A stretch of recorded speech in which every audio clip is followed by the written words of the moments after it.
Hello guys, nagano sila oh. Nagbuhos na sila. Ayun yung mixed boom. Concrete boom, yan.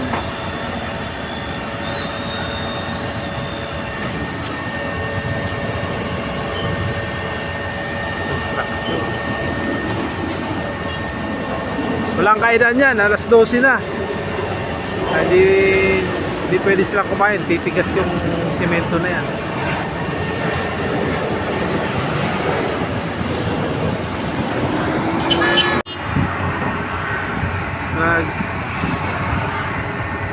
Nagbubuho sila ng semento. Ito yung boom, concrete boom mixer.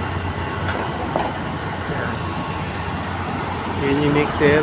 Yan papasok yung semento, tapos akat yan doon sa boom mixer. Kaya yan guys, ganun kahirap ang mga construction worker. Suportahan natin sila. Dapat 1,000 per day na mga yan. Kasi sa sobrang init, mabigat trabaho,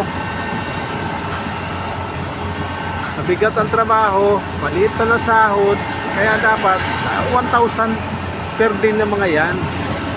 So, dapat talaga malaki ang sahod yung mga yan kasi sa init, sa bibigat pa ng mga bakal na yan, ang dumi, alikabok, lahat. Kaya dapat 1,000 na.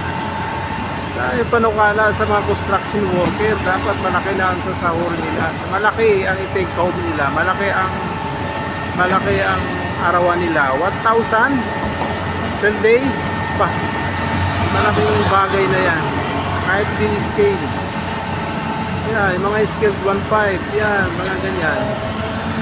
Ang hirap ng trabaho nila, dapat suportahan ng Congress yan. Malaki na dapat ang sasahurin ng mga manggagawang mga nasa construction. Okay, bye bye. Pinidyohan ko lang to kasi kawawa yung mga construction worker. Kainit-init, mabigat, alikabok, mabigat ang trabaho, tapos ang liit ng sahod. Dapat ang mga sahod niyan 1,000 per day. Yung mga skill, yung mga hindi skill, yung mga skill mga 1.5. Kaya napakatulong sa kanilang pamilya kasi may nag-aaral din yung mga yan. Okay, bye bye, salamat.